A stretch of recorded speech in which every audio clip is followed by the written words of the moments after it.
ये एक मामूल की रात थी रूस के अंदर और कोई आवाज़ पैदा नहीं हो रही थी।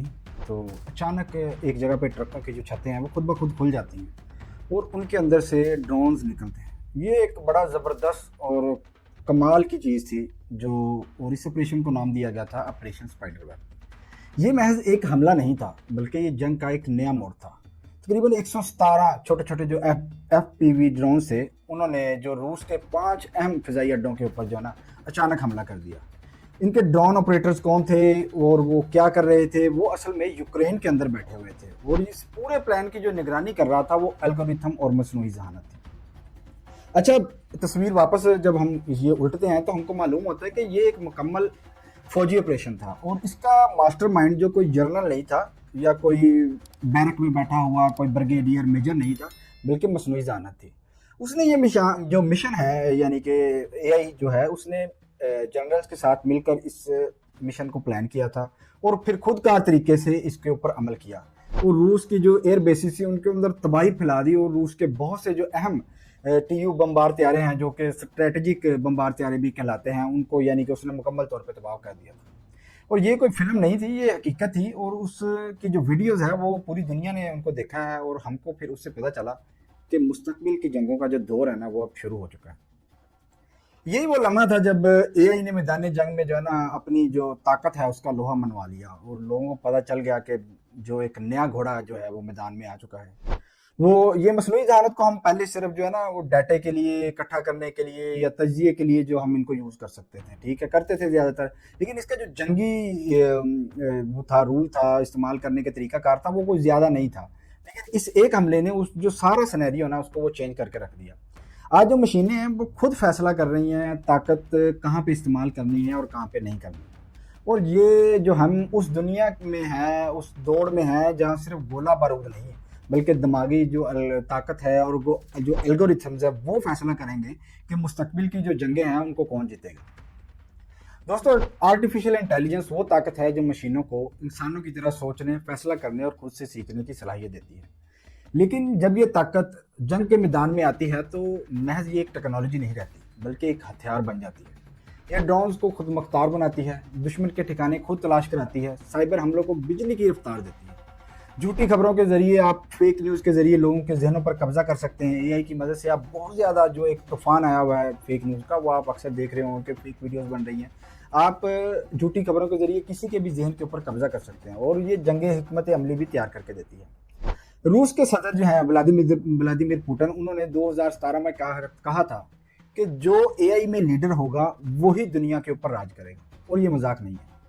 आज हम देख रहे हैं कि इसी एआई रेम जो आर्म्स रेस का जो नक्श है इसमें अमेरिका, चीन, रूस, भारत, इसराइल हर मुल्क अपने डिजिटल सिपाहियों को मैदान में तैयार कर रहा है। ये दौड़ ज्यादा खतरनाक हो सकती है एटम बम की दौड़ से भी ज्यादा। यानी जब एटम बम बना हो तो लोगों ने कहा कि बस ये उन्होंने फेंका है, 1 लाख लोग मर गए हैं। लेकिन अगर एआई अपनी फुल पावर में आ जाए तो वो फिर जो एटम बम है उससे भी ज्यादा खतरनाक है और उसकी जो रेस होगी वो भी एटम बम से ज्यादा खतरनाक होगी। अच्छा, अब जो सरहदों का दिफा है ना तभी मुमकिन है जब आप मसनूई जहानत में मजबूत होंगे, क्योंकि इस बार जो मैदानी जंग है वो सिर्फ बारूद का नहीं है, गोली का नहीं है, बल्कि ये ब्रेन पावर का है।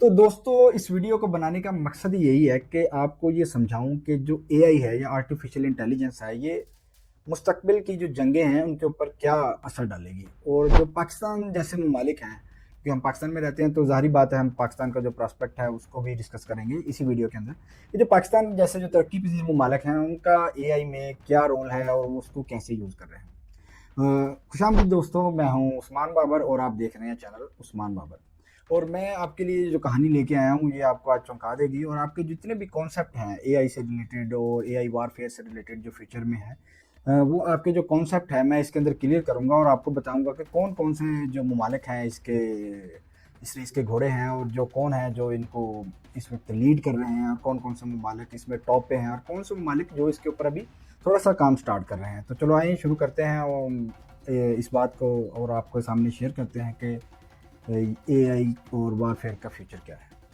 अच्छा, जो सबसे बड़ा सवाल है वो ये है कि इस जो नई दौड़ है इसमें सबसे आगे कौन निकलेगा, अमेरिका, चीन, रूस या कोई तीसरा चौथा और खिलाड़ी जो सबको हैरान कर देगा।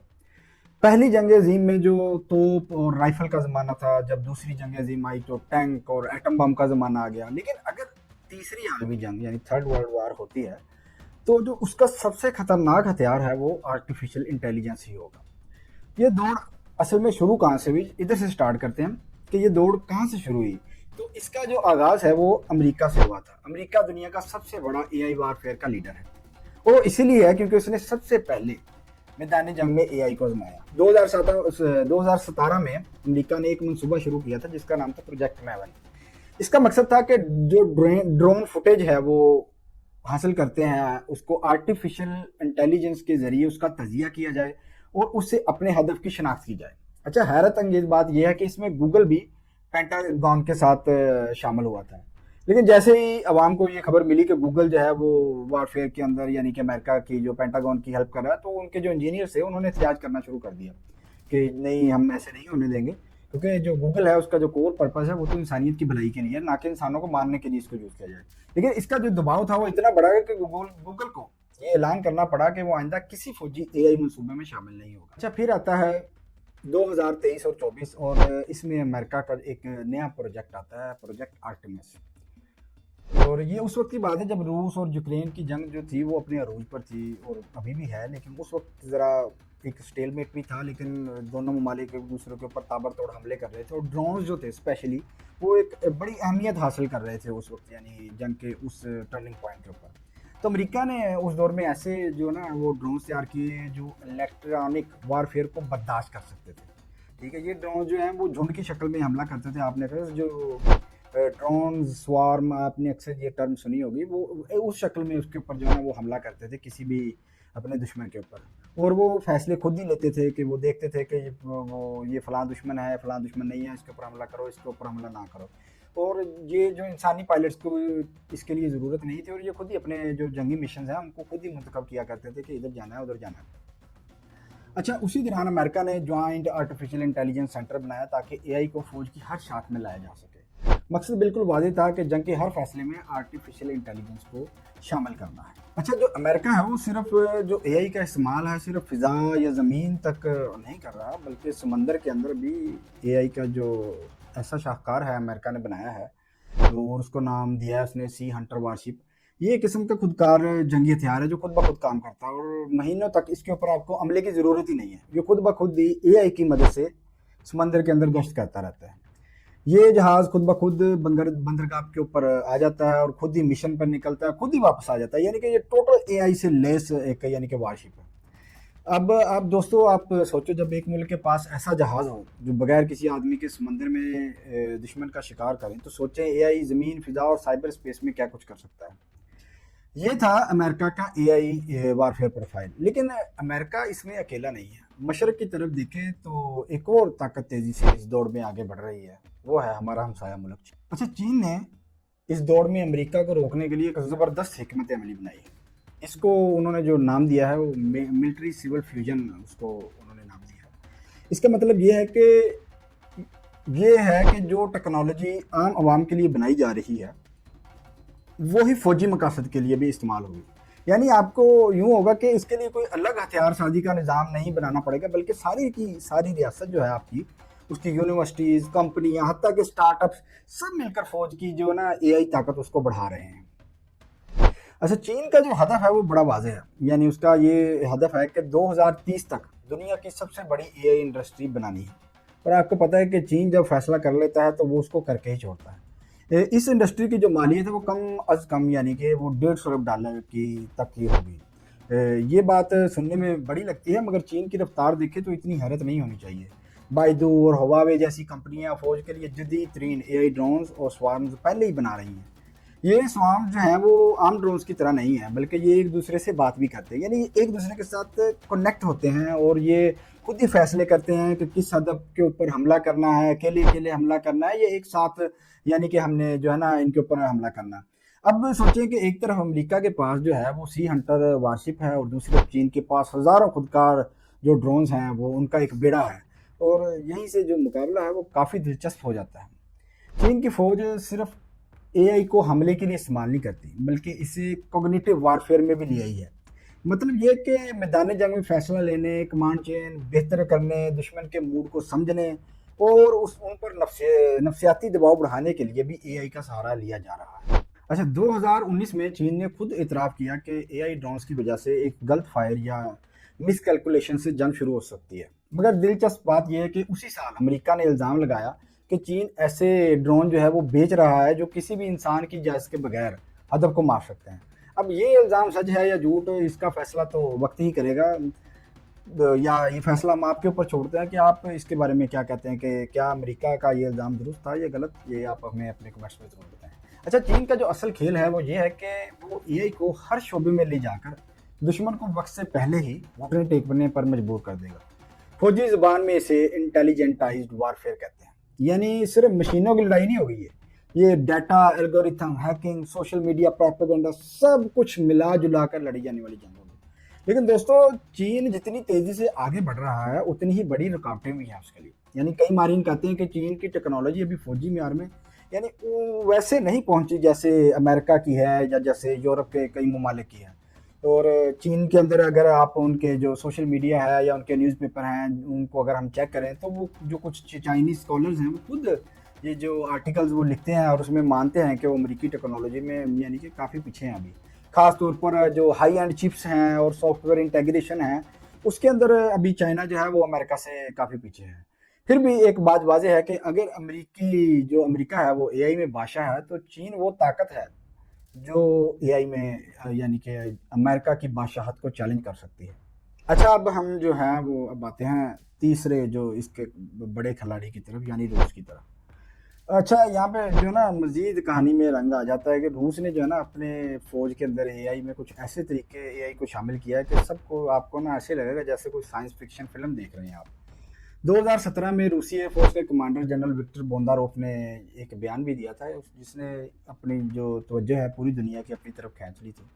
उन्होंने कहा कि रूस ऐसे मिसाइल बना रहा है जो खुद अपने हदफ को बदल सकेंगे। मतलब एक मिसाइल आप फेंक रहे हैं किसी हदफ की तरफ जा रहा है और रास्ते में ज़्यादा कोई अहम हदफ उसको नज़र आ जाता है तो वो दूसरे को जो जिसकी तरफ पहले जा रहा था वो उसको छोड़ देगा और जो दूसरा हदफ उसने मुंतखब किया है जो उसको लग रहा है कि ये ज़्यादा अहम है वो उसकी तरफ चला जाएगा और उसको तबाह कर देगा। ये कोई फिल्म का सीन नहीं बल्कि हकीकत में तैयार होने वाली टेक्नोलॉजी। वैसे हम हॉलीवुड में अक्सर जो फिल्में हैं उनके अंदर देखते हैं कि उनके जो मिसाइल्स हैं वो ऐसे ही काम कर रहे होते हैं, लेकिन रूस जो है वो ऐसे मिसाइल्स बना चुका है जो ऐसे काम करते हैं।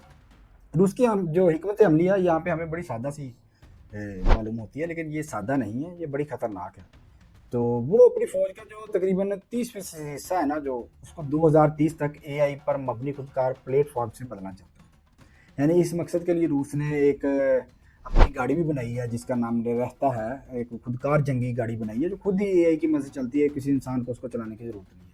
इस गाड़ी को टेस्ट भी किया जा चुका है और रिपोर्ट ये थी कि इसने कई क्रूड जो व्हीकल्स हैं उसको पीछे छोड़ दिया, यानी जिसके अंदर इंसान का मुकाबला किया गया मशीन के साथ एआई के साथ, तो एआई जो है वो उसने उसको पीछे छोड़ दिया। अब ये जो गाड़ी है ये इसको मुस्तकबिल में जो इंटेलिजेंस, लॉजिस्टिक्स या बराह रास्त जंग में भी वो रूस इस्तेमाल कर सकता है। अच्छा, रूस ने जो अपनी सलाहियत है वो सिर्फ गाड़ियों और मिसाइलों तक ही महदूद नहीं रखी, वो ड्रोन्स के जो स्वार्म्स हैं उनके ऊपर भी काम कर रहा है। ऐसे ड्रोन जो एक दूसरे से राब्ता रखकर दुश्मन के इलाके में एक साथ घुस सकते हैं। यूक्रेन जंग में रूस ने एआई को जासूसी, प्रोपेगेंडा और हत्या के साइबर हमलों में भी बड़े पैमाने पर इस्तेमाल किया होगा। अच्छा, यूक्रेन जंग को बहुत से तजियाकार जो है वो ड्रोन वार भी कहते हैं क्योंकि जितना ही ज़्यादा ड्रोन्स का इस्तेमाल जो तारीख में पहली बार इस जंग में हुआ है कभी भी किसी और जंग में नहीं हुआ। और जो यूक्रेन के जो अंदर है वो काफ़ी कंपनियां हैं जो इस वक्त सरमायाकारी कर रही हैं, स्पेशली जो प्लांटियर है और मेटा कॉन्स्टेलेशन है, ठीक है, ये वो सॉफ्टवेयर जो बना रही हैं ताकि रूस की जो फौजी हैं उनके ऊपर उनकी हरकतों के ऊपर जो नज़र रखी जा सके और उसी कॉल जो है उनको इंटरसेप्ट किया जाता है एआई की मदद से ही। अच्छा, ये सुनकर एक सवाल पैदा होता है कि क्या रूस एआई को इंसान के मुतबादल के तौर पर देखता है या उसको सिर्फ एक हथियार के तौर पर इस्तेमाल करना है। विक्टर बोंदारोव जिसका हमने पहले भी जिक्र किया है वो कहते हैं कि वो दिन दूर नहीं जब मैदान जंग में सफाई और पायलट की जगह मुकम्मल तौर पर जो है वो एआई ले लेगी। लेकिन दोस्तों ये खतरा एक बार फिर वही है कि मशीन के फैसले में अगर छोटी सी भी गलती हो गई तो इसके नतीजे जो हैं वो आलमी सतह पर बड़े संगीन होंगे। अब आप जो इमेजिन करें कि एक एआई रोबोट आप बनाते हैं या एक एआई का सिपाही आप बनाते हैं उसके अंदर आप एक कमांड डाल देते हैं, वो उसके मुताबिक ही काम करता है। लेकिन कल को अगर एआई इतना इंटेलिजेंट हो जाए कि वो खुद ब खुद ही सीखना शुरू कर दे, और फिर वो इंसानों को तो नहीं छोड़ेगा, कन्फर्म बात है। और इसका एक जो अमली मुज़ाहरा हमने कुछ अर्सा पहले देखा भी है, जिसको हम आगे जाके आपके साथ अगली वीडियोज़ में शेयर भी करेंगे, वो उसके ऊपर मुकम्मल एक वीडियो भी बनाएंगे, ताकि आपको बता सकें कि कैसे एआई भी अपने तौर पर सोच सकता है। अच्छा, रूस की तरफ वापस आते हैं कि उनकी जो एआई हिकमत अमली है, वो हमें एक वाज़ेह पैगाम देती है कि ये दौर सिर्फ अमेरिका और चीन के मुकाबले नहीं है। रूस भी अपने अंदाज में इस मैदान में कदम जमा रहा है, यूक्रेन जंग में उसने ये साबित भी किया है। चलें अब भारत और इसराइल की तरफ आते हैं। ये दोनों ममालिक अपनी अपनी जगह एआई की दौड़ में खास किरदार रखते हैं। यानी कि ये जो टॉप के 3 ममालिक हमने पहले जिनका आपके साथ बातचीत की है, ये यानी कि उनके बाद जो टॉप के ममालिक हैं, उनमें इंडिया और जो इसराइल हैं, वो यानी टॉप के आप समझ लें 5 कंट्रीज़ में आप इनको शुमार कर सकते हैं। भारत की पहले बात करते हैं कि भारत ने 2018 के अंदर अपने जो दफाई ढांचे में एक बड़ा कदम उठाया था कि उसने अपना यानी एक नया अदारा जो बनाया, जिसका नाम उसने strategic implementation of AI for national security का जो नाम दिया था। मकसद ये था कि फ़ौज को जदीद तरीन टेक्नोलॉजी से लैस किया जाए।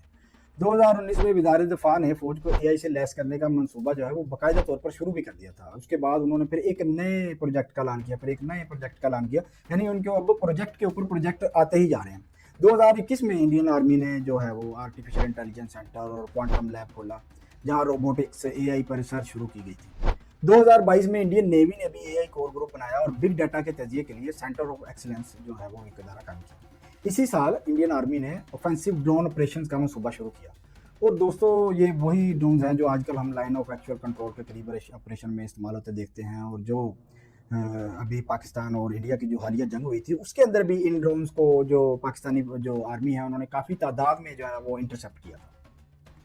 इंडियन आर्मी, नेवी और एयरफोर्स तकरीबन हर साल 100 करोड़ रुपए का जो है वो बजट वो तकरीबन एआई मंसूबों पर लगा रही है। 100 करोड़ रुपए इंडियन भारतीय यानी इंडिया या भारतीय 100 करोड़ रुपए, ना कि पाकिस्तानी।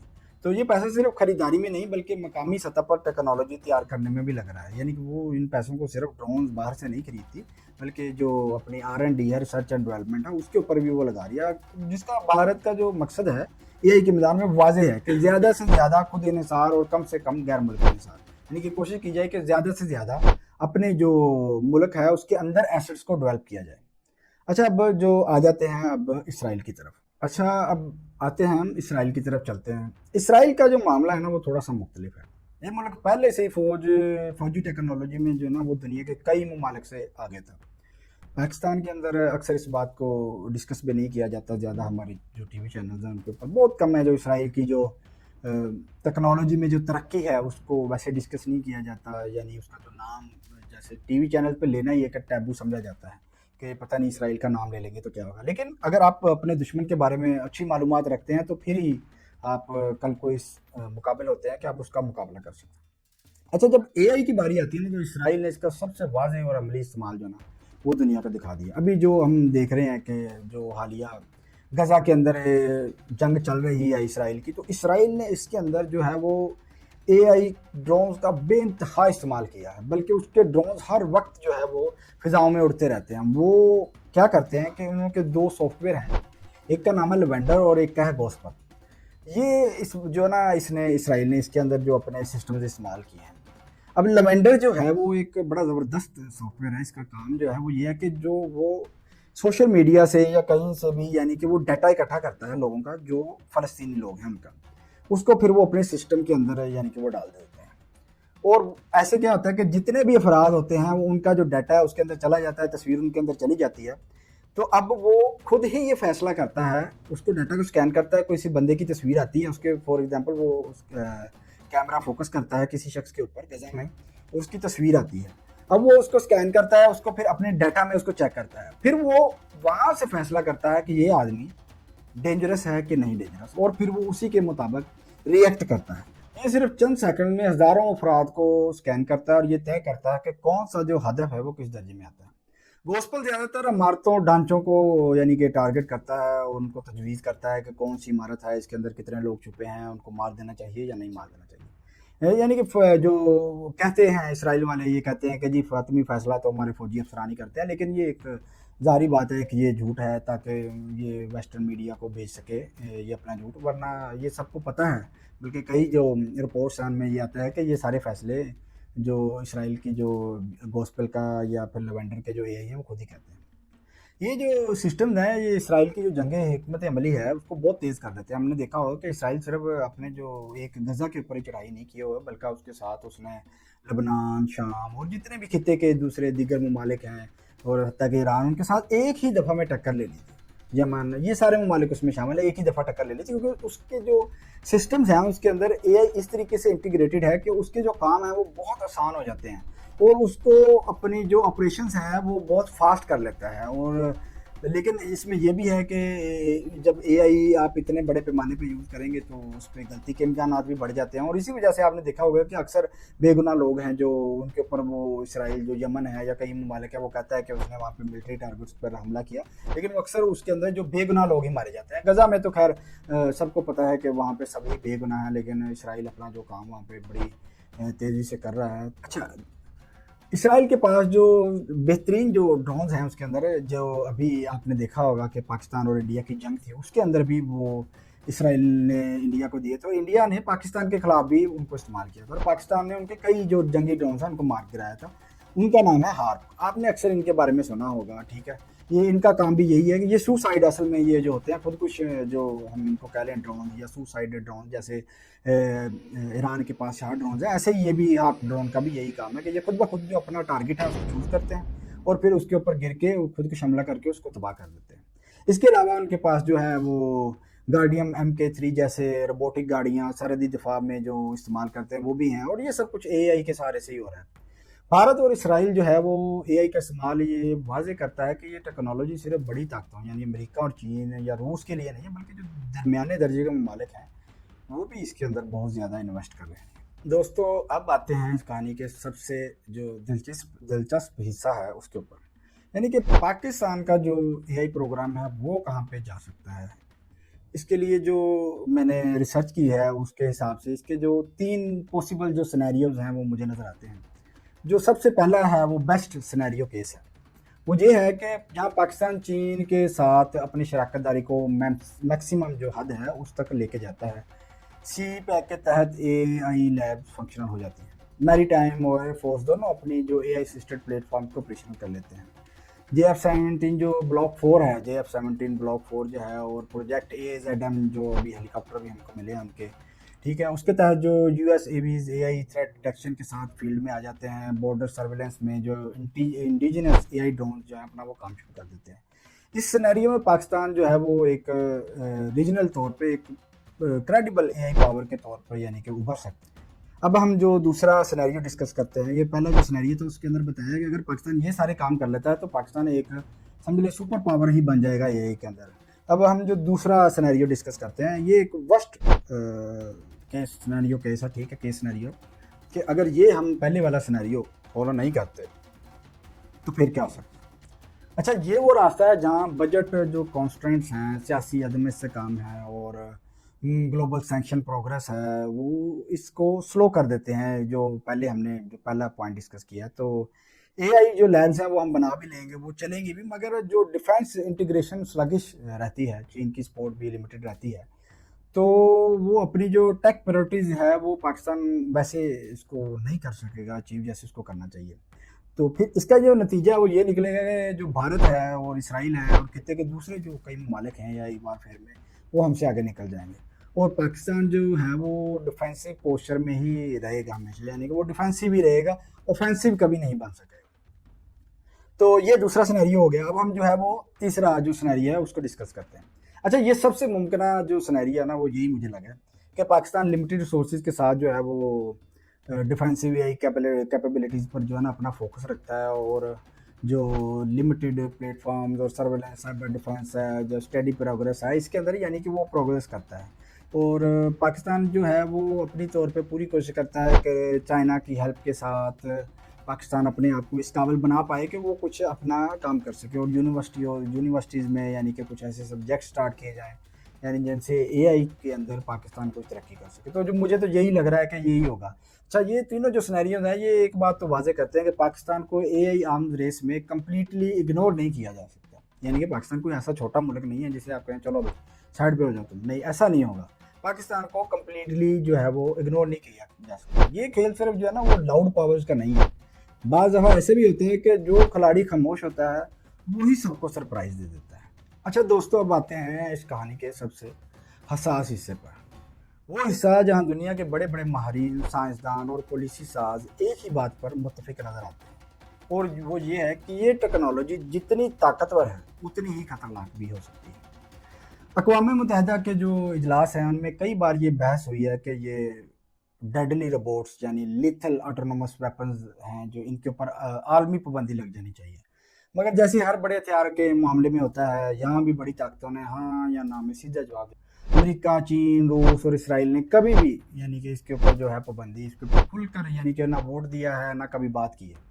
2017 में फ्यूचर ऑफ लाइफ इंस्टीट्यूट है एक, उसने एक ओपन लेटर जारी किया था जिसे दुनिया के जो बड़े बड़े साइंसदान थे, नोबल इनाम याफ्ता शख्सियात थी और जो टेक्नोलॉजी लीडर्स थे उन्होंने दस्तखत किए थे। उसमें कहा गया कि जो ये डेडली रोबोट्स हैं या कातिल रोबोट्स हैं, ये एक ऐसा हथियार है अगर ये गलत हाथों में चला गया तो ये दुनिया के लिए एटम बम से भी बड़ा खतरा बन सकता है। इस खित्ते पर जो है वो बड़े बड़े टेक जायंट्स हैं जैसे एलन मस्क जो साइंटिस्ट थे हमारे वो जो चले गए हैं, गुजर चुके हैं, स्टीफन हॉकिंग और स्टीव वोजनिक जैसे जो बड़े नाम हैं उन्होंने भी इसके ऊपर साइन किए थे। अक़वाम मुत्तहिदा की कॉन्फ्रेंस में 26 सरबराह ने रियासत और 21 नोबल इनाम याफ्ता अफराद ने कातिल रोबोट्स पर जो है वो पाबंदी की हिमायत की। लेकिन फिर वही बात कि आलमी सियासत में हर मुल्क अपनी ताकत के हिसाब से फैसले करता है और इस मसले पर भी कोई हतमी मुआहदा नहीं हो सका। कुछ यूरोपीय ममालिक जैसे ऑस्ट्रेलिया जो है उसने तो खुलकर कहा था कि ये हथियार ही उन्हें मंजूर नहीं है, लेकिन फ्रांस, जर्मनी और इटली जैसे ममालिक अपनी दफाई मनसूबों में इनका आम इस्तेमाल कर रहे हैं।